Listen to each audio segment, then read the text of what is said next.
Hey everybody, what's up? Mike Catherwood here from Loveline, and of course also the Mike and Dr. Drew podcast right here on Podcast One. The new episode of the Mike and Dr. Drew show should be up right now as I speak. A great episode, if I do say so myself. We talk about kratom tea. We talk about Bieber urine, John Hamm's hog. We talk about the legality of prison sex and Sharknado. So an action-packed edition of the Mike and Dr. Drew podcast. Go check it out right now. Oh, and also from Wilfred on FX, Jason Gann, a very funny guy. He joined us on Loveline. We got a snippet of that. So it's a great little episode. You should definitely go over and pick up the new Mike and Dr. Drew show now here on Podcast One. Bye. PodcastOne.com presents the Ask Women podcast. A place where two female comics and a professional wing girl get together to dissect the female mind. You don't know how I feel. And explain it to men in terms they can actually understand. Boobs. Now, here's the lovely ladies of Ask Women. Hey everyone, welcome to the Ask Women podcast. I'm Kristen Carney, one of your hosts, and of course I'm not going to say beautiful because last time I said beautiful and I'm humiliated to this day. I loved it though. I thought it was fantastic. You are beautiful. You should say sexy. Well, of course I am, but I'm not going to call myself that. Oh, ego. You had Bragger. For all our listeners, Kristen's wearing these really short shorts today and it's showing off her booty, and I was like, damn, girl, nice legs and booty. Well, I'm wearing the short shorts because I can't show off any boobs because I don't have any, so it's like you have to choose. Yeah. It's this new confident. No, it's not Kristen confidence. It is. Carney. Something's happened from this show. No, nothing's She's gonna happened come in from here the naked show. next time. No, You've been I'm getting just a lot as of insecure. sex. No, God, stop it. She's like, ew, that's disgusting. Someone give her some Grody. dick, god damn it. Yeah. She needs it. No, I do. Loosen me up a little bit. But anyway, no, it's me here with Marni, of course, best-selling Yes. author and relationship expert, and Mo, of course. How low can we go, Mo, with your buttons? Oh, Seriously. It's summertime. You know, I get a lot of shit all the time for this. You're just talking to me about short shorts, but I mean, come on. Jesus, you know, I'm looking down right now. This is a little too low than I usually like. I'm just showing off some of my man Mo hair. just likes Well, to you show wore where the all short of, shorts. Yeah. but Mo just likes to show off on his chest where all of his hair from his head went. It's so true. You know, I'm trying to bring back the Burt Reynolds. Don't, no, And the no, no. Hasselhoff. You're gonna. That's a huge battle to fight. Don't try to I'm bring bringing it it back. back, and I'm bringing it back It's like strong. climbing Mount Everest. It's not gonna happen, or you might die along the way. For sure. good. So Haley is missing today. We are missing Haley. Very sad. She'll be back, though, for the next podcast. She had a great weekend, I think, and she just completely lost her voice. She went to some music festival, and I am awesome. so not a music festival fan. Well, It's I too think much. that Go could see- be. No, one band at a time. It's like enough with this, like, ooh, we're all like in love and peace and whatever. It's And there's 48 it's of us disgusting. performing, and you're going to stay the entire time. Yeah, and you smell, and it's like no one needs to see that. I love music festivals. Ugh. Coachella, it's like it's in my soul. Every year I like feel it, and I love it, and I gotta go. It's amazing. I want to go. I would jump say off that a every bridge. year I would that I jump want to off a go, and I bridge. still haven't gone. Oh, you just gotta go. You gotta go. If you're looking for a little free love and some fun, it's a great time. Yeah, but I'm not looking for free love or fun. If I did Coachella, though, the only way I would do it would be to get a really nice hotel in Palm Springs and go in for 10 one minutes? show at night when there's not dust and heat in the air filling my contact lenses. That's like what my mom would say. She's like, I would go and I would listen from the Yeah, hotel because room. moms get it. Moms get it. They're wise. To all our male listeners, if you ever want to go to a music festival and you're in Southern California, go to Stagecoach. Stagecoach is right after Coachella and is a country music festival. What's with the coach? Why Stagecoach? I don't- Coachella? There's a lot of coach going on. But what's great about Stagecoach is it's all country. I hate country, by the way. Let me just say that. But it's like millions of women. The ratio of women is 3 to Really? 1, and they are all country girls, and they are down. But then you get women who like And are they- into country. You have to listen to it all the No, time who afterwards. cares That's a though? good They point. got short shorts on, long blonde hair, normally amazing bodies, and the culture of country music. Yeah, but is who wants to be drink around like and party and have Jessica fun. Jessica Simpson all the time? Okay. That's just Is that really a question type. that you want to ask this Oh audience? my Who wants to be God. around That's her all true. the time? That's true. A lot of people. A would. lot of people do. 10 friendly Jessica Simpsons that just want to give you beer and feed you and have your babies. That's awesome. And where should the women go? What festival should they be going to find hot men? We don't look. Women, you go to your country music fest. This is a show for the men, okay? But overall, that's actually a good point. So like music festivals are great places to meet people. There's tons to talk about. There's great conversation starters. Everybody is in a free open space. You're listening to music. You can fake knowing about all the bands there. Yeah, exactly. Or you can be I don't know this band. I knew the other 25. Can you tell me about this one that's playing now? Or if there's an awkward silence, you can just listen to the music. So it actually is a great place to go interact with women and with That's men. true. That's true. Mm-hmm. Well, so okay, I'm going to do a segue now. But I was watching The Bachelorette last night. Do you guys watch that show? No, unfortunately. I like that you said it with a sad face because I watch it every season. Do watch it. Are you forced to watch it? Is that part of your date night on Monday? I'm forced to watch it, but it's actually a pretty good show. I like watching The Bachelor more than I do The Bachelorette. Oh, for sure, because you're it's a dream world for men, Yeah, like it's a room full of women. All these women. What to do? Yes. Well, the interesting thing that I did want to bring up that I wanted to talk to you guys about was, okay, so I'll give you a little recap of The Bachelorette. It's been on for about 6 weeks, and she has narrowed it down to 4 guys who she's brought home for her home dates. And so in 6 weeks, she's found true love. Yeah, oh, absolutely, Okay. with 4 guys. Mm-hmm. So she's not allowed to say I love anybody, but all 3 of the 4 guys have said I love you to her. They've been very open about it. They're lying. No, really, it's television. I believe it. It's They're so lying. true. Lies. But these guys, they're very bold about it. One wrote her a poem saying "I love you." One said this, and they're talking to their parents about how much they love this girl, and this is the girl they want to be with. They see a future with her. They see marriage. They see babies. And there's this one guy who they have always had a connection since their first date. From my point of view, watching them. But he's the one who hasn't said, I love you to her. And so when she had a sit down with Chris Harrison, who's the host of the show. So he's the only real human there. Right, exactly. Yeah. But actually, I do like how he's not emotionally jumping into it. You can tell he's really seriously thinking about this. The cameras are gone for him. He's really in that place of evaluating whether or not this is a girl for him, which I really respect. But when she sat down with the host of the show to talk before she had to give out her roses at the end of the night, he was saying to her, how do you feel about these guys? And she said Brooks, who is the guy that hasn't said I love you, is the one that she's focusing the most on. She is in love with him. I've never heard a bachelorette or bachelor announce that to anybody because it kind of screws up the show when you say, oh, I love this person. But he is the one person who hasn't said I love you back, although he has shown her that he is into her and wants to move down that path. So I want to talk to you guys about the chase and the challenge, because is she really into him the most, or is it because he hasn't said it yet but everybody else has? What do you think? From watching the show and knowing this girl, she's a doormat, first of all. She does not have much going on upstairs in her head, and she has been shit on in every single relationship she's ever been in. So for her, she's used to the guy that shits on her. That's interesting. She's a typical girl that likes to get shit on, or her idea of receiving love is being shit on or rejected.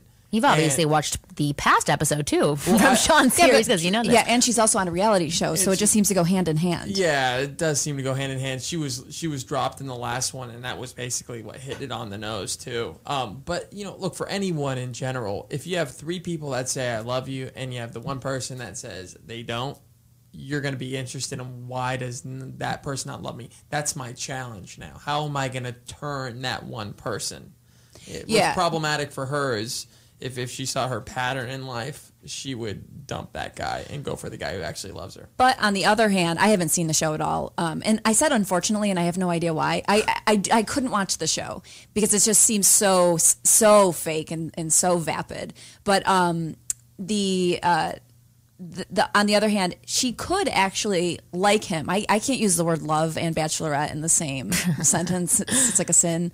But I think she could actually like him based on what you said, is that because he is acting in a way in which would show love. And so I think sometimes that can come across more attractive than someone spewing it out all the time. In the actions, actions speak louder than words, which is true a lot of the time. Yeah. So maybe she could. But really, he's the only sane one on the show because this has only been going on for 2 months. And right. I know the show induces love. You're in all these amazing places, traveling with these people. Everyone's drinking. Yeah, you're on an island, basically. You can't see anybody else. There's all these romantic things happening. So, of course, you are, and you're open to love right off the bat. So you're feeling these feelings of love. He seems to be the only one that understands and has seen past episodes of the show to know, okay, there's only 1 or 2 marriages from the entire 27 seasons of The Bachelor / Bachelorette. Obviously, these people jump in way too soon. So he's taking it serious. Yeah, he's actually taking it serious and going, look, I like you. That's the truth. I'm interested in building a relationship with you. We need to start there, because after 3 months you propose to somebody. Come on now. That sounds like a bad Vegas trip. Right. Well, right. So then, this is just an extended Vegas trip, really. It's exactly all it is. No, because it's interesting, because I'm trying to evaluate their relationship as much as possible, but really, we see what the creators want us to see. So if they're like, oh, they're in love, they're going to paint a picture that shows them being in love compared to another couple. But I have always seen that connection with him, and when she is with him, I don't think it's because he hasn't said I love you, because he's showing the signs, like what Mo was talking about, of being in love with her and talking about the future and having those serious discussions. But I kind of like that he hasn't said I love you yet, because when all those guys do say it, I always question it. I'm like, how are you so in love with her already? Yeah, it's like, I mean, the way it is to me is like, if you put macaroni and cheese in one room and then you put everyone around it, yes, everyone's going to really like macaroni and cheese because they're starving. So it's like the same thing to me. I don't get the concept of I don't get how anyone would actually buy into this being real. Right. Well, I guess what I really wanted to talk about was about challenges being appealing. Not that macaroni and cheese isn't delicious. It is. It's fantastic. I wish I could eat it. I should have said broccoli or something. But, right. Exactly. But so I guess the point of the conversation that I wanted to bring up was not, is The Bachelorette like amazing for love matches, but it's is providing a challenge to women something that can help men, and if so, how do they do that? It is attractive. I mean, the bottom line is it's attractive. Everyone kind of knows that the challenge is part of the game.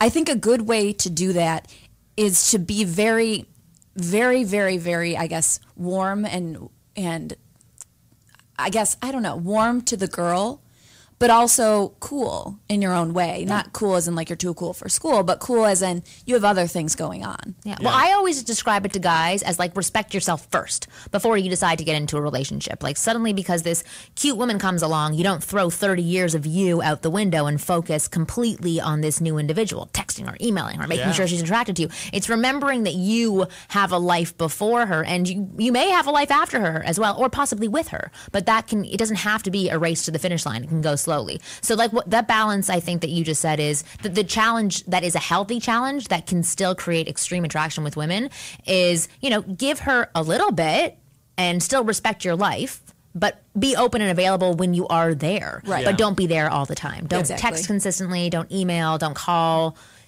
Hold your horses. But again, do things that are going to entice her and attract her to you. Be a gentleman, be a man, treat her with respect, give her affection, do all those things that, women want, but be passive about the real serious shit.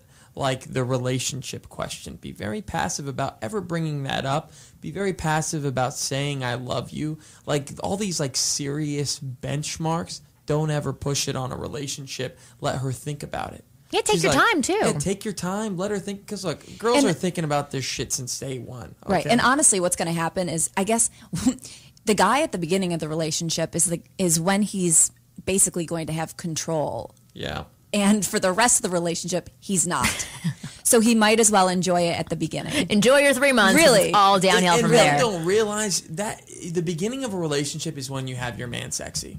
Like a man, the cycle of the man sexy is a man normally loses But you lose it as soon as you say the word man What sexy. a sad story that's coming out of both of your mouths, because that is not true. It doesn't have to be true. The minute you say I love you to another girl, you lose your man sexy, and you all of a sudden are in this union between two people. When you break up with the girl, your man sexy is completely depleted. You have no confidence in yourself. And then you slowly build the man sexy back where you're just slaying them left and right, killing them off one by one. There you go. Then when you're at at your man sexy peak, a girl snipes you off. Well, and you're in a hopefully relationship they again. are going to my website, winggirlmethod.com, and figuring out how to keep it consistent the entire time so they don't ever lose it. /mansexy, exactly. Go to my website, mansexy.com. You should seriously get that domain name. But so I wanted to transition this conversation into something, but it happens to transition very nicely, and it's about new ways of dating because, providing a challenge these days isn't just about conversations with people and providing like the typical challenges. Now the challenge is there's technology involved and there are new ways of dating and meeting individuals where you don't really even have to meet anybody in person. So for today's chapter in the man's playbook, I want to talk about where to meet women. On this team, we fight for that inch. On this team, we tear ourselves and everyone else around us to pieces for that inch. We claw with our fingernails for that inch. Because we know when we add up all those inches, that's gonna make the fucking difference between winning and losing.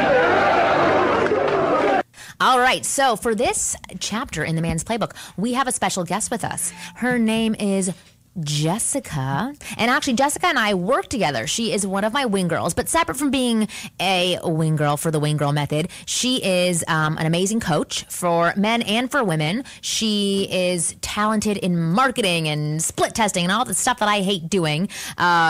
Writing emails? Is that what you're telling me? You're good at writing emails. Yes, she's a really good copywriter too. Anyway, she's very talented. She just talented. looked like she was doing a weird sexual move or writing emails. I know. I was like, what is this that you're going to be talking about? But no, Jessica is amazing, and she is single, which is wonderful because we were missing that perspective on our show. So we have her here today, and we are talking about new ways of meeting people in the modern world, which is mainly online. And so about 3 weeks ago, I had my 22-year-old intern, who is literally insane, but she introduced me to this thing called Tinder that I'd never heard of before because I'm married, and if I knew about Tinder, I'd would be slapped across the face. But I would love for you, Jessica, to explain Tinder because you use it, and I think that everybody else should be using it too who's listening to the show. Hello, first of all, and thank you, Marni, for the introduction. Tinder's basically, it's just, what you do is you see within a given radius who's down to get down. I mean, they give you a couple profiles to look at, and you either yay them or nay them. And if you yay them and they nay you, and where they are you yay yay where are you yay and naying them? It's this app, and they just give you all these like pictures of people, so you can sit in your bed. Do they pull a Facebook profile picture, the one that's current on the person's profile? I think so. Or are they picking and choosing? What you know what? I'm going to read this to you because I found like a little the concept of Tinder. So just to give people an understanding, because I didn't really understand it either, and my intern talks like a mile a minute, so I got little bits of what she was saying. But here's what it is: the concept of Tinder is simple. You cycle through pictures of theoretically single strangers in your area. Each person has between 1 and 4 pictures of themselves, and sometimes a little quote, which are selected by Tinder by accessing your Facebook. They don't post anything to Facebook. You see the person's age, distance from you, and if you have any common Facebook friends or interests. The mutual friend aspect is funny and also confirms that it is indeed a small world after all. Thank God the age part is there. I'm just reading this from somebody's blog. But it also makes you realize that you're old as dirt. So I wonder what the age, the average age is for this website. I'm thinking 20s. I mean, I would say around here, probably mid to late 20s. I don't know what old as dirt people are. I know when I was 25, I thought I was old as dirt. So, yeah. But now it's obviously not true. The mutual friend part is interesting and weirds you out when one of your matches has your older brother in common with you. You click a button on your phone with a little green heart if you think that person is hot, or a red X if you don't, and then they get stamped with a nope. If you've mutually liked each other, you are given the option to message the person. It's very much like texting. So the way that my intern actually explained it was like, she's out at a bar, she goes on Tinder, she flips through and sees people who she likes or doesn't like gives them a green or a red, and if you both say green, you can start talking to each other, and then he can say like, turn around, I'm right there, and then he fucks you up the ass. Like that's basically what happens. I know. Basically that's but no, but and that's when they post it to Facebook. Yeah, exactly. But so I love that you just said he just fucks you in the ass. Like no foreplay, right anal to sex. it. Just kidding. So that's Grindr, which is, another version that I've heard of. But basically, it's like you can meet the person, you can hook up for the night, you can date. And I read this blog the other night with this girl who went on this fantastic date with this guy. And the nice part about it that she was saying, and that I see about it too, is that there isn't, like, in online dating, there's this whole process. There's, okay, I can take my time and look at your profile. You can write me an intro email. I'm evaluating everything that you're doing. And I have this ideal in my head of who's going to be approaching me.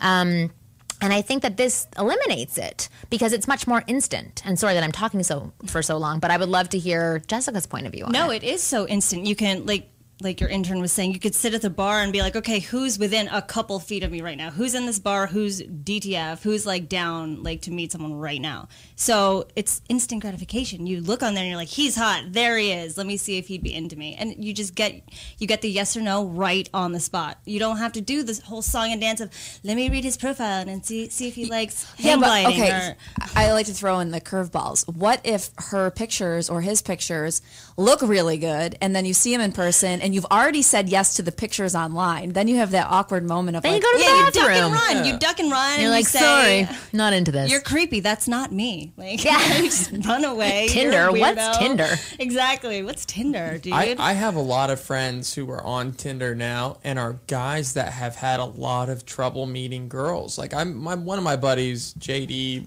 He's like Eeyore of Ben, okay? He's always down. He's like, oh, man, I can't get girls, blah, blah, blah.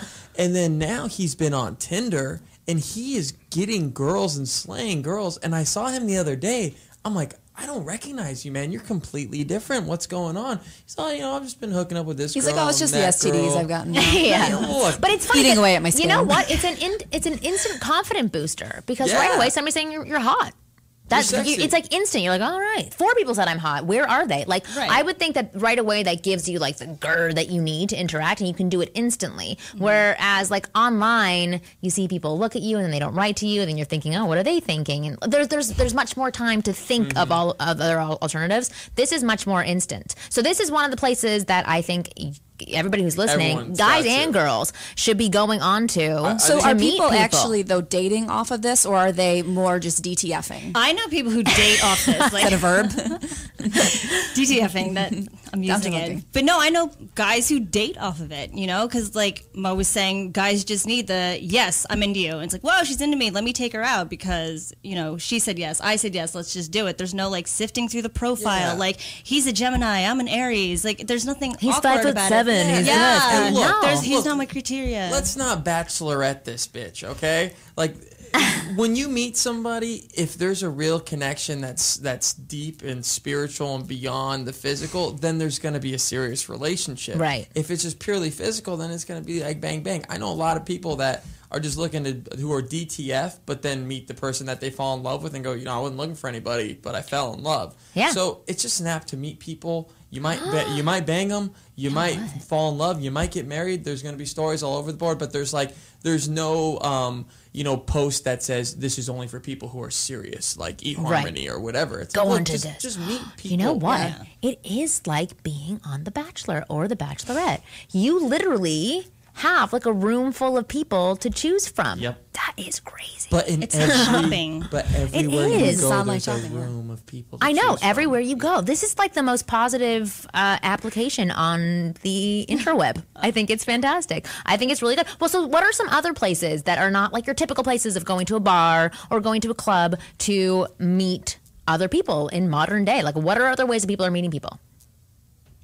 Blender. I was going to say something creepy. That one is really about sex. Personal ads. No, what are other options for meeting? How else do you meet guys? I've gone speed dating so many times for the sheer entertainment of it. I'm going with you next time. It's so much fun. And I try to come up with the craziest stories, and whoever sits and runs with it, I'm like, he's cool. Let's do this. Because you sit down and you have 6 minutes to be like, I'm from Long Beach and I'm a professional weightlifter, and you're just like, God, this is awful. Can somebody just have a real conversation with me about the fact that we're in a room cycling through people? And it's just, so when you meet that one person who can vibe with you, you're like, oh, okay, let's do this. And I feel like that's the case anywhere, just meeting somebody who stands out, The Bachelor. He didn't say I love you when everybody else did. Or mac and cheese, my God, who doesn't like mac and cheese? I don't. just something that stands out, for Christ's sake. Yeah, wherever that's you different. are. Marnie's talked about that so many times when you just change something in the brain. Yeah. From the normal pattern, all of a sudden people notice you or they perk up. So like if a guy was at speed dating and he started reciting scenes from Shakespeare, from Seinfeld. Oh God, I would. And Kristen was there. Talk about DTF. I'd be more DTW, which is down to wed. She's like, where do I sign? This is the best singles mixer ever. I'm into it. Okay, so good. So speed dating is great. What do you think about online dating? Honestly, I love online dating for the sheer fact that you don't have to, as a girl, I don't have to respond to anybody. I just go through, read the profiles, and it's fine. Like, as a woman, like, I've never not been responded to, but, like, all my guy friends who are on it, they're like, oh my God, I hate it. I look at her profile and I see she looks at mine and she didn't message me back, and it's just, I can't even imagine. Tough on the ego. Yeah, I can't imagine how, like, debilitating it is on the ego, on the male ego, just to know that, like, I sent out 500 messages today. It's like a resume. Like, when you send out your resume, no one responds, and they all got it. Oh God, I know. I feel so awful. Is the internet down for everybody?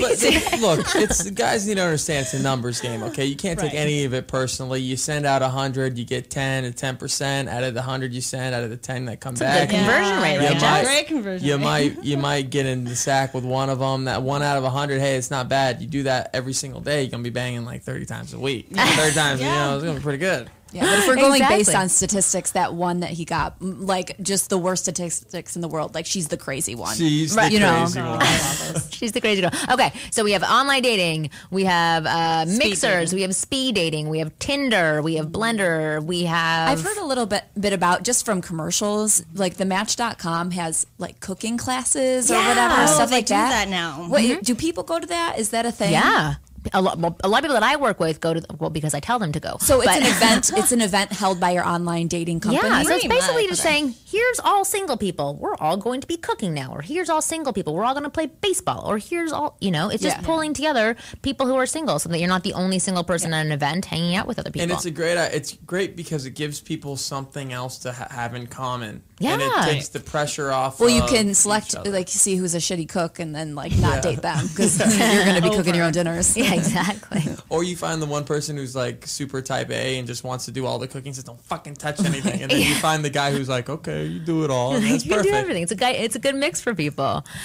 There's who's that football player who had the relationship with the girl online for 4 years and it wasn't really her? Manti Te'o. Yeah. So I was making fun of that the other day, but apparently there are all these people who do have relationships with people they never meet. They're just talking online and corresponding online. Some of them are Skyping, so they do have that interaction, but they actually physically never meet each other. What do you guys think of that? I think it's unhealthy. Why? I think it's unhealthy. It's taking us in a direction of just kind of I think it's healthy for the person to an extent, but then when they start depending on it to get all that emotional fulfillment, it's a disaster waiting to happen. Because it's great in the beginning when you can just bleed your soul out to this person and really connect. Yeah. But then if you never meet, it's like having an imaginary friend, and you're like, no, I have a girlfriend. People are like, yeah, okay, this guy says he has a girlfriend. But what if they like it? What if that's all they want? It, but where is that going to go? I mean, if that's what they want and they want someone to talk to, but then what happens if you meet someone in the physical world? Yeah. And you have this emotional connection over here, but no physical connection, and then you have this physical connection and no emotional connection. It's like going down two different roads at the same time, and they never meet, and it just seems like they're both roads to nowhere. I think that's interesting. Kristen, for people like you who grew up in a small town, I remember you had talked about people in your small town not being able to have anybody because there's nothing to choose from. Yeah. Even when there's people there's no one to choose from because they're that bad. Yeah, exactly. You turned out all right. That was an exception. But I think it's a great start. But we are human beings that need physical connection. We need physical touch. And I feel like that's a big reason why our society's in deep depression and we're having depression problems. Yeah. Is because everyone is spending 50% of their time in a digital world that's not a tangible, real physical world, and we're not getting that physical connection that we need as human beings. So for people who are doing the long distance dating online, do it as a start, but don't do it for 3-4 years. Make it so you could spend time with this person. Do this to meet someone outside your world, and then venture outside your world and create that physical connection. I think a lot of the people who go for something like that are people who have something to, not everybody, but a lot of the people, I think they have something to be insecure about. They're hiding behind their digital thing. They are overweight, or they don't like their face, or whatever it is. They're reasons self-conscious. Mo would be it's safe. It's safe. I have gout in my penis. And so you have the person on the other end that's gonna hurt you once they see you and don't physically find you attractive. That's just gonna put you in a deeper hole.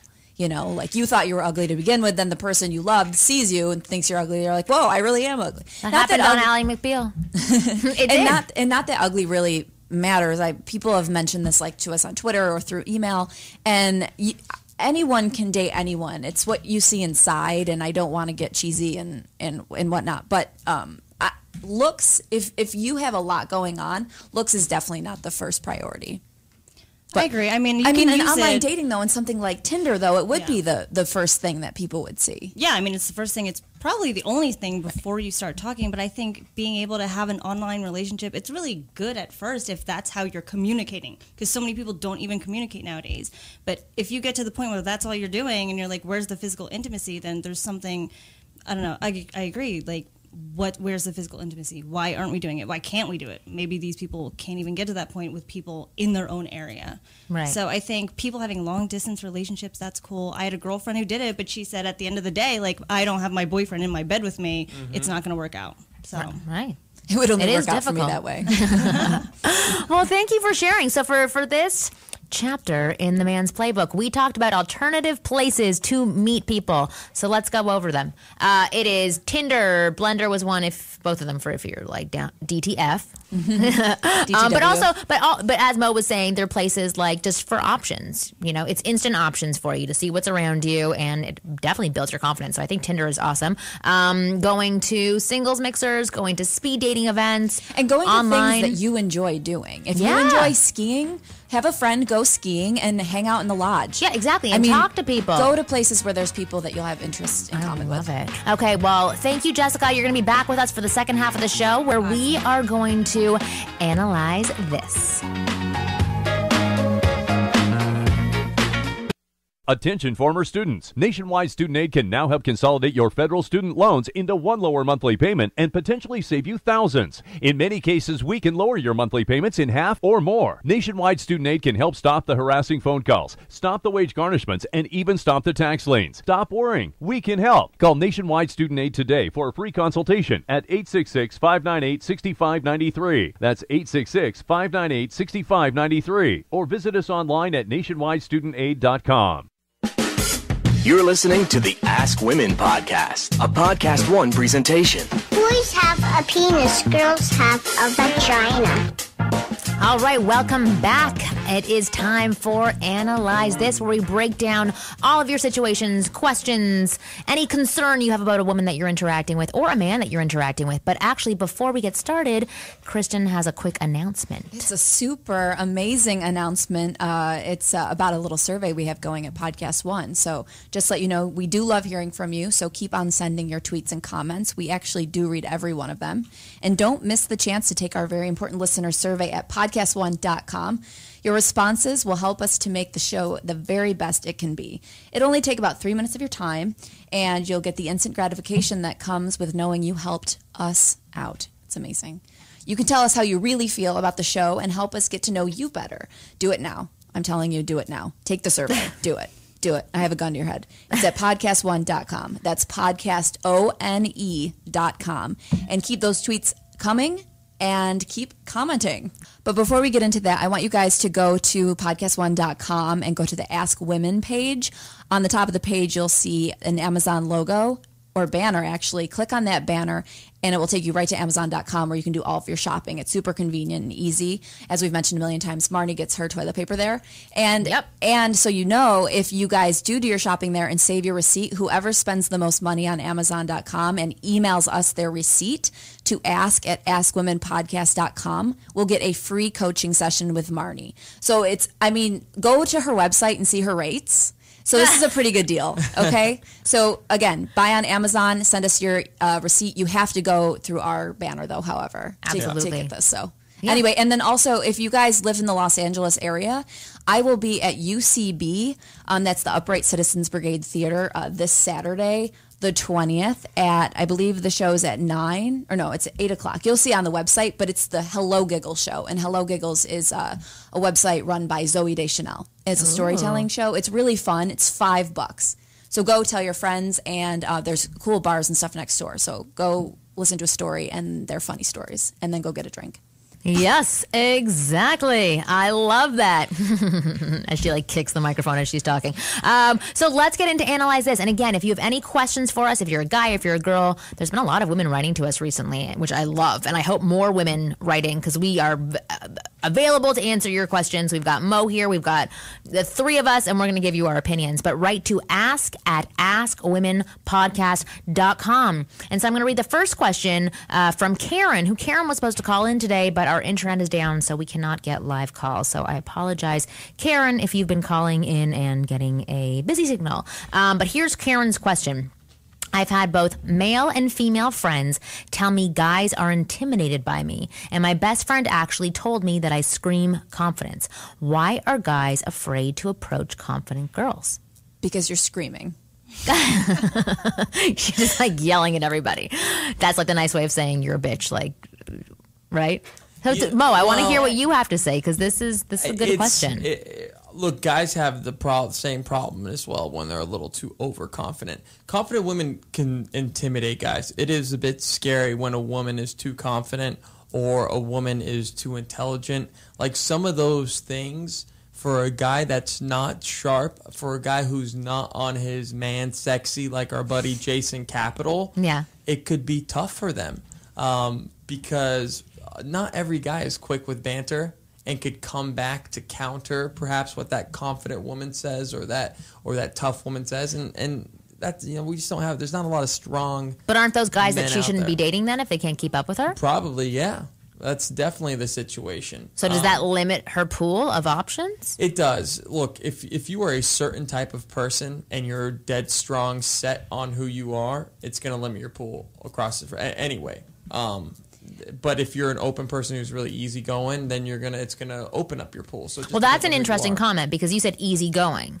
Because is that something that maybe she's missing, is being easygoing as well as confident? If she's a little too confident and direct, easygoing is not in the definition of either of those. Okay, I agree. But the reality is that she could look and appear confident, but on the inside, she may not be completely confident or as arrogant as she might come across. I know for myself, I am neurotic, not confident, awkward, uncomfortable, but people think I'm very cool with who I am, and I come across very settled and whatever, and amazing, blah, blah, blah. Oh, beautiful Kristen's talking over there. Beautiful, Seriously. blah, blah, blah. But on the inside, I'm a wreck. So what these guys also could know if they're looking at someone who looks really confident is that because these women have not been approached time and time again, their confidence is going down.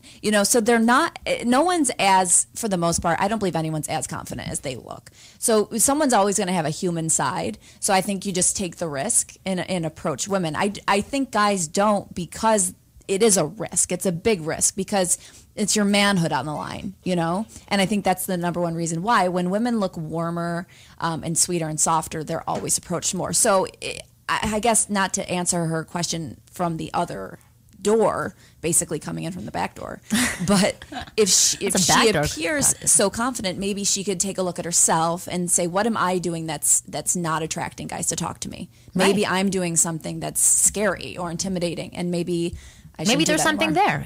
But I do hear that from a lot of really powerful and assertive women, that it is more difficult for them. There's a smaller dating pool. But with a lot of those women, I do also notice that a lot of them forget to be feminine as well as confident. And that's like a hard thing to swallow for a lot of these women. And it was even hard for me myself to hear a statement like that about strong women, that they're supposed to, because I heard it as, you should dumb yourself down so that you can get a date. And I was like, that's like not what you want to hear as a confident woman.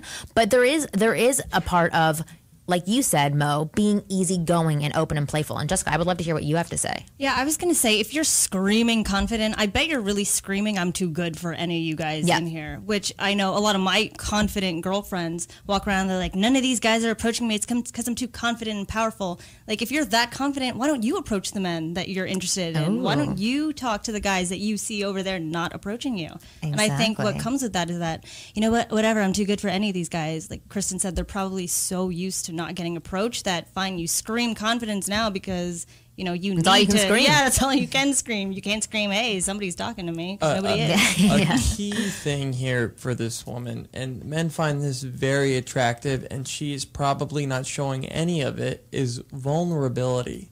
Mm-hmm. If you show that is who you are at your, when you're vulnerable is who you are at your core. But that's real confidence too. And that's and that's what she needs to understand, is that real confidence is showing that as well. And if she introduces that into some of vulnerability, humility, some of these things that aren't associated with confidence into her first encounters, it's going to make her a lot more appealing and easily approachable. I wish we did have her on the phone, because I would like to hear her voice, hear her responses, what do you have to say and then about just that? be like, "You're a bitch." I can tell why people aren't approaching to you, or "You're so sweet," or "You are really open." I would love to hear that voice there. So hopefully next time she can call in and be live on the air with us. But those were good answers. And maybe what about for the guys, that if there are women who appear really confident, who you were saying may just have that exterior shell because they're kind of uncomfortable, or that's what they think they should show to people. What is a way for them to approach these types of women and break that shell down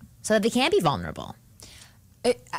I think doing something that maybe would call attention in a natural way, like, I don't know, maybe dropping your pen or something that would. She might be interested in helping you grab it, or something to make her break out. Yeah. Okay. What do you think, Jessica? I was going to say, calling attention to the fact that, hey, I noticed that you are not talking to a single person in here, and you have got your arms crossed all night. Like, what's the deal? Like, if somebody calls me out on the fact that I'm looking at everybody like, oh my God, I don't want to talk to anybody, I'll be like, okay, fine, I'm coming off as a bitch, I get it. Like, I'll approach anybody who's calling me out on I'm too confident for this shit. Yeah. Oh, I love. But is there a way to do it? Because is there a good way and a bad way to do that? Get the sour look off your face, bitch. If someone said that to me, I'd be like, wow, let's go back door. But it's not that all confident women look like bitches. I know. I'm painting a horrible picture there too. It's an air. I guess I'm just picturing her actually, because the screaming confidence. That's like a female way of saying, and you're being a bitch. You're being a bit of a bitch. But maybe it's not. So I'm going to give Karen the benefit of the doubt. We'll see you next Tuesday-ish. Yeah, exactly. But hopefully that gave you some answers. All right. So we have our next question. Okay. Hello. I love the show. You guys have helped me understand women better, and I always look forward to your podcasts every week. I wanted to ask you about, how do you approach a group of women? What is your advice? How do I engage a group of girls in a conversation, either at the beach or at a club or anywhere, when sometimes I'm only interested in talking to one of them? Do I have to talk to the rest of the group? Mike from Wisconsin. Jessica, what do you say to this one? It's so funny. As I'm thinking about it now, if you want to talk to one girl in the group, you have to talk to the whole group. You need to be in the group in order for us to let you in. When I go out with my girlfriends, those are my bodyguards. Those are my defense mechanisms. And if you can't talk to them, there's no way in hell I'm going to talk to you either. Interesting. There's just no way around it. So approach the group. Yeah. Or you got to watch a lot of Discovery Channel here, right? Okay, the lion does not go after the zebra that's in the herd. He waits for the zebra that gets away from the herd, and then he snipes her. So when she's walking in the bathroom, you pounce on her? Yeah, either when she's walking to the bathroom. That's an easier way. That way it takes the pressure off of having to entertain the crowd and all that stuff. Look, if you got a bunch of dudes with you, then you take a bunch of guys, and then you let your guys know, look, I'm going after this girl. I need you guys to do some work here. And then you guys kind of take over the group yourself. Or you get a wing girl like Marni, who does a great job, who could approach a group of girls and who could single out the girl that you need and could help you pick that girl up.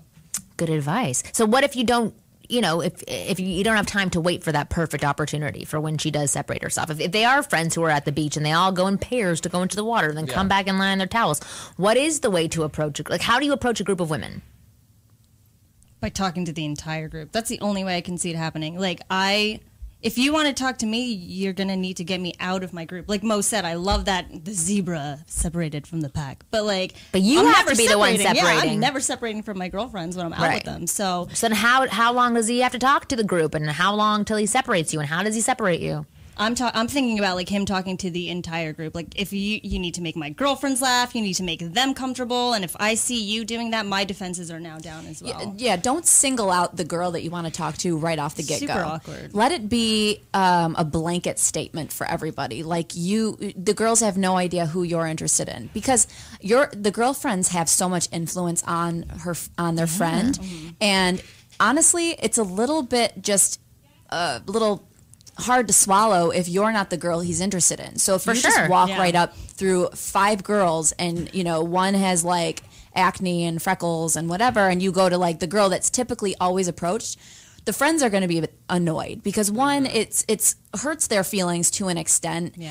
And 2, it just, it creates that tension already, because if you end up dating this girl, the friends are always going to be there. So they're always going to be judging you or maybe not liking you because of your approach. So I think the best way to do it is to talk to everybody at one time and then move from there, where maybe the conversation just happens coincidentally to take off a little bit more with this one girl that you're interested in. And then before you know it, the group's back talking, and it's no longer you talking to everybody. It's everyone's voices are part of the conversation. I love that just so happens, because I saw the air quotes. It's funny because nothing ever just so happens. Right. You have to learn how to take the lead and make that happen. So in my mind, when I picture an interaction with a guy approaching a group, he's engaging the whole group. He's getting everybody to talk and laugh, maybe laugh at one of their friends, poke fun of the girl that you're trying to actually impress. And then what you do is you go stand beside her like you're a team partner with her, and you fight against the rest of the group. That's what I'm picturing for playful interaction. And then you can turn to the girl, because then the rest of the group's engaged in something that you've created. And this takes practice to be able to do that. Yeah. But you can start practicing right now, because girls are at the beach right now, and if you screw up with one group, you go walk 5 seconds away, and there's another group to practice with.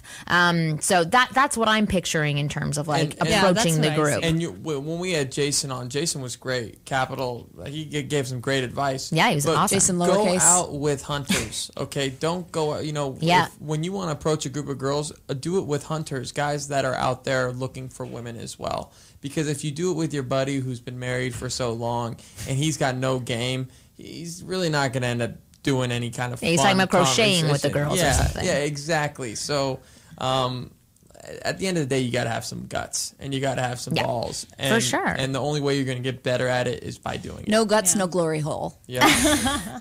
All right, here's the next question. Hey, ladies and Mo.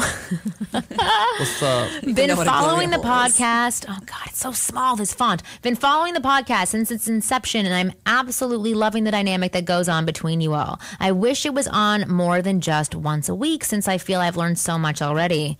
Note for us. Anyway, I find myself in a very difficult situation. I literally just got back from a second date with a great girl. The first date went extremely well, and we both had a blast. Tonight, not so much. She immediately texted me after I dropped her off and mentioned that she feels confused. She claims we click amazingly well through texting, but when we're in person, I don't ask her anything about herself. We met online through a dating site, and through the beginning process, I constantly ask questions to learn more about her and keep conversation flowing. Now that I feel we've moved to in-person dates, I don't want to bombard her with more questions and make it feel like the newlywed game. We've only been dating a week and texting for about 3. Is she perhaps looking for proof that I'm interested in her? Or maybe my dating nerves getting the better of me and I just, something on without really having a conversation with her.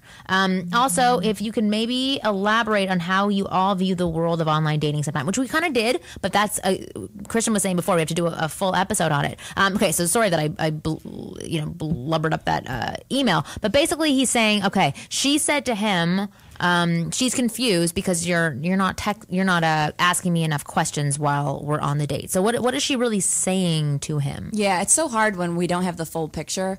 If he's talking about himself maybe the whole time, I could see her, like kind of going, okay. Include me in the conversation. Yeah, I'm not confused. I'm actually just delaying telling you I don't want to go out with you anymore. Right. But I think he can feel okay in playing that wedding dating game a little bit because it's fun to talk about yourself to an extent. You always see that person on the date who's talking way too much about themselves. It's because it's fun.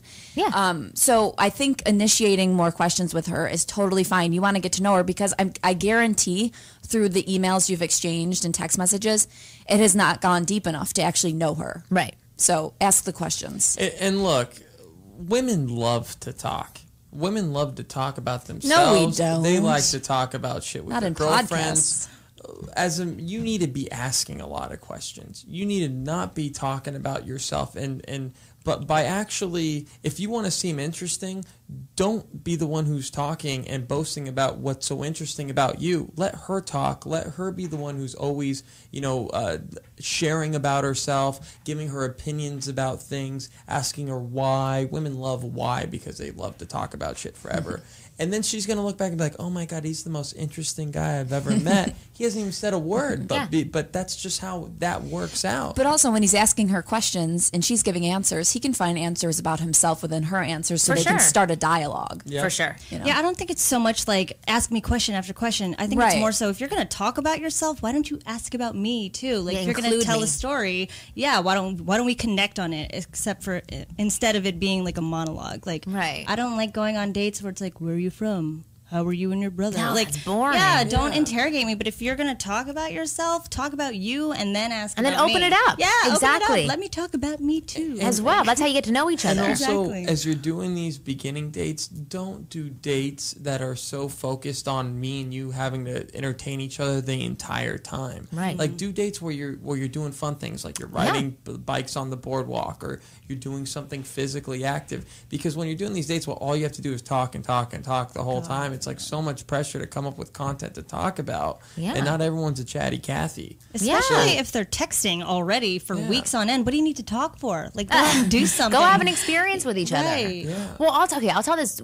It may pertain to this question. It may give a little bit of insight. So I do these boot camps, and I did this boot camp in Toronto about a year ago. And there was this guy on the boot camp who would ask me questions because I was there to give advice and answer questions. And I would put my heart into the response. And he'd look at me, nod kind of, and then go on to his next question. And every time he did that, a little piece of me died. It was really weird, but I'm just like, you are not acknowledging that you've heard anything that I've said. Right. You're not showing me that you're taking it in any way whatsoever. And I'm going to stop giving you responses, or at least the heart attached to the responses, because you're not acknowledging that you're listening to me. So I actually mentioned this to him a couple of times as well. And he finally got in the habit of, I would say something, and then what he would do, I guided him to do to start off, is repeat it back to me. What I heard you say was this. And then answer the question in his mind, why is this important, or why did that help me, or why didn't it help me, and then relay the information to me. And that helps me really connect to him and start liking him again, because I actually got really frustrated with him by day 2 because I just felt like a nothing. And then, so if I was dating a guy that was like this and he was engaging over text going back and forth, but then in person he was like that, it would seem really inconsistent and I would be turned off by it. And I do have to reward this girl.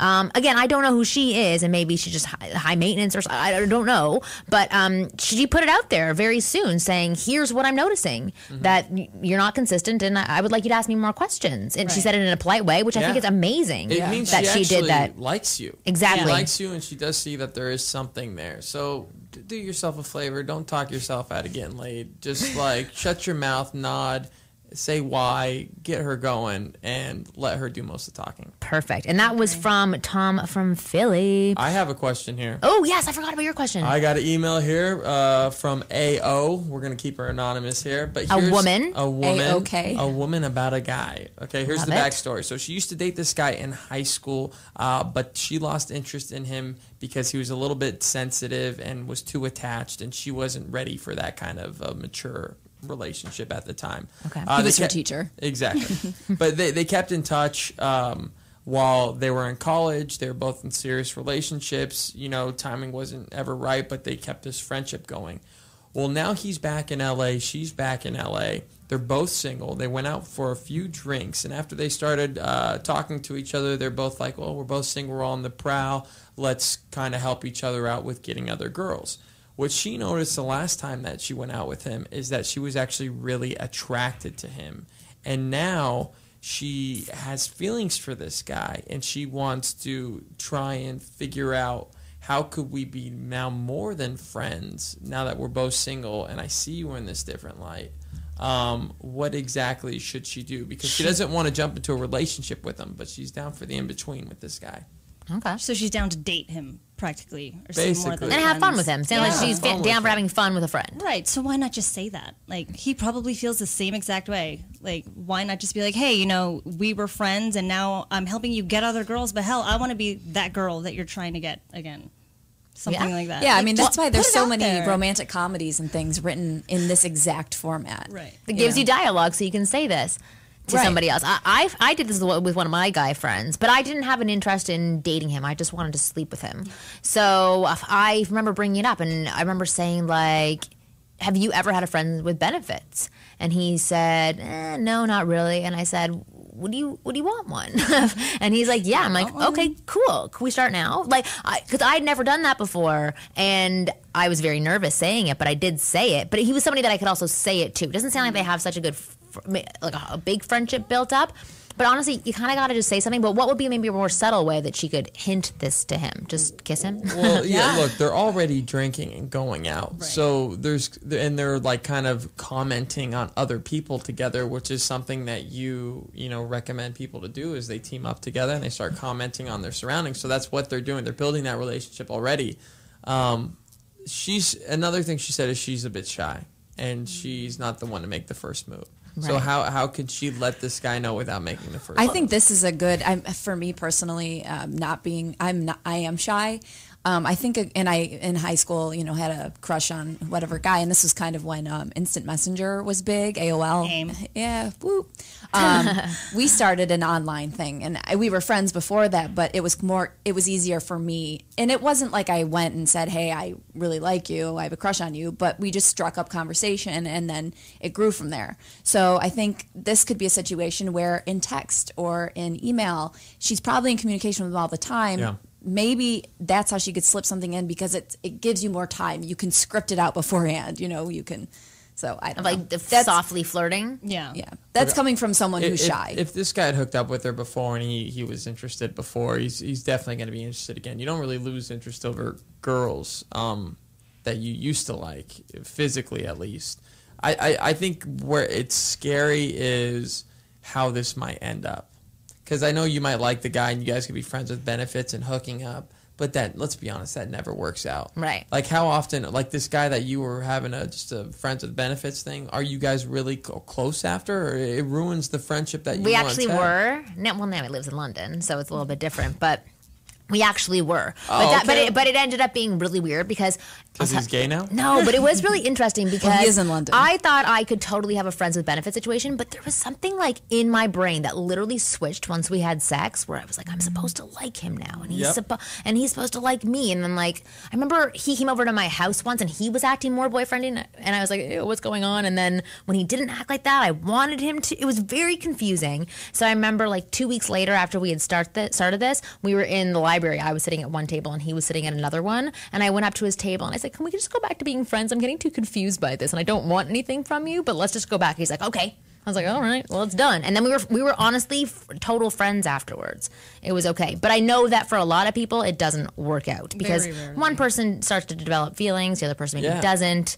You're not on the same page, but it doesn't sound like they're great friends. Yeah, well, that doesn't sound like that. Know what's so funny is one thing and this is for guys to take note of this. She said that they'd gone out to a bar to pick up other people. And she said while he was picking up other girls, she noticed that he was the best looking guy in that bar.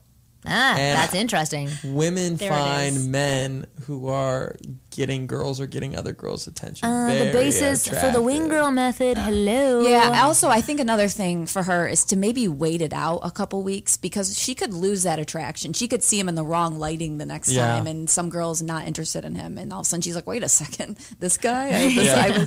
So I think she should hang off for a little bit, see if her feelings are still there. I mean, she's known him for a long time. He's not really going anywhere unless he finds the one or something. When I was bartending, I used to call it the 2-week rule, right? Because we'd get in these hot hostesses, and they never last long, but they're hot. And I'd be like, okay, she's hot on day 1. Let me wait 2 weeks. And if she's hot after 2 weeks, then I'm going to try and have sex with her. Really? Because then it's worth it. And rarely is someone still hot after 2 weeks. That's how quickly she ages. Is that way? Well, no, it's just like after 2. Look, she's not 21. She's not 21. Because then she's an annoying hostess. The immediate who's attraction. seating people in your section that you don't want to sit. No, but I think that people are very attractive on first glimpse. But then once you get to know them, you see their little quirks, their little insecurities, the way they talk, their whatever it is. Then you start to get a real feel of, is this person really attractive? Am I willing to stick my neck out on the line to get some, and then deal with the repercussions afterwards? Right. Am I willing to stick my penis out on the line? Yes. Exactly. So yeah, I think my advice would be to wait just a couple weeks and see how she still feels. Yeah. I think that's good advice. Great advice. I have one from yes. Twitter. Let's read it. Speaking of London, this is Dennis from London, and he said, "Girls, great show. I have been told that approaching no, that's not it. It's hard on Twitter. Hold on. Let me just. It's hard on Twitter. It's right here. Okay. He says he had asked a couple questions. He says, could you give me some advice on what I should not do when approaching a woman? On what you should not do? Yeah, not in capital letters. Oh, okay. Well, that's big time on Twitter. What you should not do when approaching. Don't ask her question after question after question after question. Don't ask her if she's pregnant.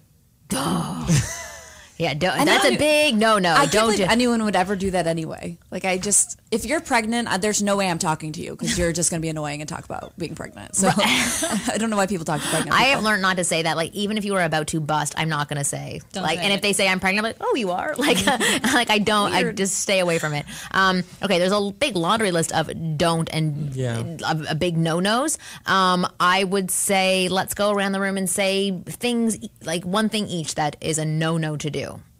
I personally hate the, hi, my name is whatever. Because if you're coming up to me, I don't care. I don't know you yet. Like, don't introduce yourself to me if I don't even know you. Say something else, in the moment. It's weird, because then I feel obligated to talk, and then with that obligation, I get resentment. Like, fuck, I'm in this conversation now with this guy. How long do I have to be here? Yeah, now I have to be in this conversation. So I hate the hi, my name is. I like that. Kristen. Something I don't like is when the guy's going to come over because he's been taking his time doing the kind of up and down, and he's looking at you, and so it's just delaying the inevitable awkwardness that's going to ensue. Yeah. So if you're going to approach a woman, I don't think you should hesitate. I think making eye contact is nice, but when you're kind of doing it over and over, and she knows that you're looking, and why haven't you come over yet? It lets off a vibe of either you're too insecure or you're kind of creepy now just staring. So I think you should make the decision. Make eye contact, come over. Don't hang in the corner, look again, maybe come over, maybe not, wave a little bit. Don't do that. No hesitation. 3, 2, 1, go. Yeah, I like that. I've noticed that when I approach women and talk to women, when I make things about them and I start commenting on things that they're doing, they become very self-conscious, and it kills the conversation right there. For sure. Mm-hmm. So it's like, I know you are focused on them and how they look and what they're doing or how they're treating you, but try and make it about something else that both of you could comment on, because women don't want to comment about themselves. Well, they know themselves already. Yeah. Yeah, I mean, I've had guys say things to me like, "You're doing that wrong" or something, in a way where I'm like, I don't know you. What just gave you the balls to just come tell me that I'm drinking my drink wrong or whatever it is, like don't point out, like you said, just don't be a dick. Yeah, it's like they all of a sudden don't be a dick. That's probably a good one too. They think of cut to 3 years later, you've been in a serious relationship. Goddamn, Kristen, right? You're doing it wrong. Doing it again. That's still. 6 months later. One tip that I'll give is don't bombard women with questions. I always tell guys, instead of attempting to jump into her world, have her come into your world. So, like, instead of bombarding her with questions, trying to get her to open up, because that's the goal for a lot of guys is, okay, I'll ask her a question and I'll figure out what she wants to talk about or what interests her, and then I'll get her to open up about it by asking more questions. That doesn't happen. So instead, lead by example and open up yourself. So, for example, if you're in an art gallery, instead of saying, oh, do you like this painting? Or you can say, I freaking love this painting. Do you see how the red line goes into the orange line, blah, blah, blah, and then opening up the question so that you're pulling her into a world that you've created already instead of attempting to, crack the code and figure out how to weasel your way into her world. Yeah, because when you do approach her and you expect her to open up, I said this before, but it's like when you call somebody and they answer and you just say, hey. And you're like, no, and you then talk. You leave it. Yeah, no, you called me. You come up with a conversation. So I saw Jessica crunching her face. So do you have a comment to add on top of what I said? I'm just thinking of like guys who come in and they have all these questions, and it's like, why don't you just talk about the moment we're in right now? Like, what if I don't want to answer your questions? Like, right. And then I feel obligated to talk, and like girls just. I know so many girls who will just sit in the conversation long enough, even give the number, hell, will even put out just to be like, okay, now I can get him away from me. Like, yeah. Ooh, I know girls who will make out with you. I've done that so many times, just to be like, okay, he drove me up this cliff. We need to make out so I can get home later. Do you want a hand job? Come here. Let's do this. Just I have to do it. I'll never call you again after. But I think something good to do also, I want to come up with my own rule right now as like as a non-expert expert. I want to call it like the white elephant rule, where you call out the white elephant in the room. Oh, I love that. I have that rule. I was going to say that's your pink elephant. I know. Oh, it is? Yeah, she has a pink God. elephant. But it's good. You're getting into expert level. I love it. Go on, say it. Well, I mean, as a comic, if you're on stage and there's something really awkward happening in the audience, maybe a waitress just dropped a glass or something and you don't call it out, you immediately lose the audience because you need to make everyone comfortable. So as soon as you put people at this level of ease where like we all get it, we're in the same world, we're in the same room, we know the same stuff that's happening, you create a bond and you create a brotherhood almost, So I think going off of that is smart. Actually, maybe you can give a tip because you are constantly trying to win over audiences. That's your job, right? Yeah, I've lost. Yeah, lost the battle. So what are things that you do because you're approaching a group, which we talked about before? What are things you have learned that when you get onto the stage are a quick way to get people to pay attention to you? Well, number one is to wear glasses. People think you're smart. No, I'm just kidding. Sometimes I wear glasses to shows that I'm a little bit nervous about the crowd because they might be a smart crowd and I want them to like me. But honestly, that's actually a good question. Number one, you have to look like you know what you're doing. So if you walk, for me, if you walk out in the situation I'm in, there's a microphone and you walk up to the microphone and you don't know how to get the cord out and it gets wrapped around the stand, you're losing people. Because they think, okay, this person's never done this before. This is uncomfortable. And I'm witnessing this like virginity comedy happening right now. So number one, you want to know how to work with the items that you're around. The other thing is to have a decent amount of swagger or confidence while being likable. Because if you do come out and you're overly confident. Screaming confidence, it's gross. And people are like, this person's an asshole. Why are they doing comedy? They don't look funny at all. They look actually like quite arrogant. Maybe they should just go work at like Starbucks, somewhere higher end, maybe a little Merrill Lynch. I don't know. Yes, yeah. So that's another thing. Also, the white elephant is the next move. Where you call out what something's happening. Like I did Neil Brennan. Neil Brennan's a great comic. I did a show like 2 months ago or something like that. And the show is called Neil Brennan and Friends. And we're definitely not friends, So like I just, kind of called out that it's like more like Neil Brennan and acquaintances because clearly like we're not besties because I'm not on his level or something like that, So just to kind of bring reality into the picture, people know where I stand. I know now where they stand because they've responded to a few things that I've done. And then go forward. It's literally a confidence and comfortable swagger, the end, and then I love it. Those people are buy good into tips. it. So anyway. Those are really good tips. I love it. All right. Well, that is the end of Analyze This for today. We got a lot of questions answered, and I love that we have a couple from women. We would love more from women. We obviously want more questions from men. Hopefully next time we will be able to have people call in and our internet will be working. But if you want us to analyze this, break down a situation, answer a question for you, something you're confused about by the opposite sex, we will analyze this for you right into ask at askwomenpodcast.com. You can also follow us on Twitter, which you should, at Ask Women Podcast. What else we got? Yeah, definitely follow us on Twitter. There's a lot of communication going on there, and we actually get a lot of thoughts for upcoming shows from Twitter.